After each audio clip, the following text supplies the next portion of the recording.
Oh yeah. Ikiri ku mutima sinari nzi ko uyu munsi nawe uzoshika gafata clavier kerutingo nanje nandike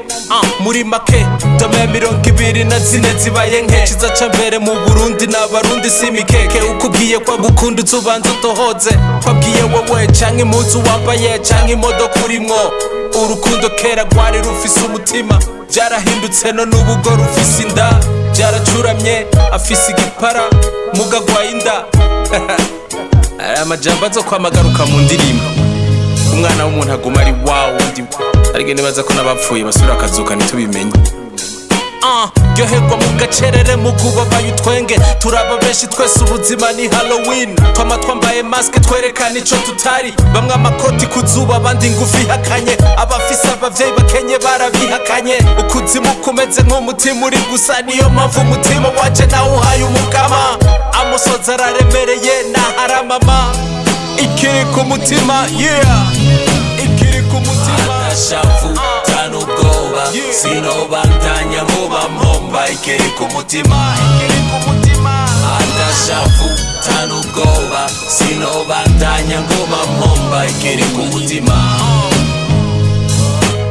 inzira iva mu mutima ija mu mutwe irihe daheranye ninapfa ntimuzogika imazi harabaniga badaheba muzobarihe amashurwe ntaco yoyo muzoyareke sinduruyuki sinzi ingene zozo zikuramwo ubuki umutima wanje ufise umwango nkugurura ukinjira n'ukuri ntiwosohoka ubonye ingene ngukunda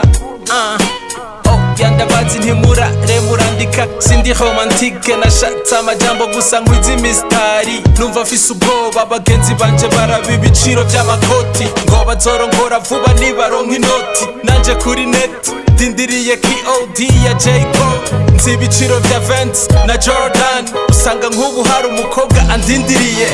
iyi ndirimbo n'ingwano y'umutwe n'umutima ikiri ku mutima tanubwoba sinobandanya ngoma mpomba ikiri ku mutima atashavu tanubwoba sinobandanya ngoma mpomba ikiri ku mutima ikintu cyose kigira igihe gikenerwa n'ijwi ry'ikiragi mu matora rirakenerwa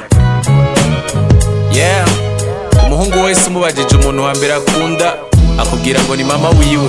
ni bangahe barabwira mama wabo ko babakunda reka ngire pose mbwire mama ko ndamukunda igituma ntaramuririmbira indirimbo ni kubera amajambo akwiye sindashobora kuyaronka one mic one MIC this is hip hop trick on the beat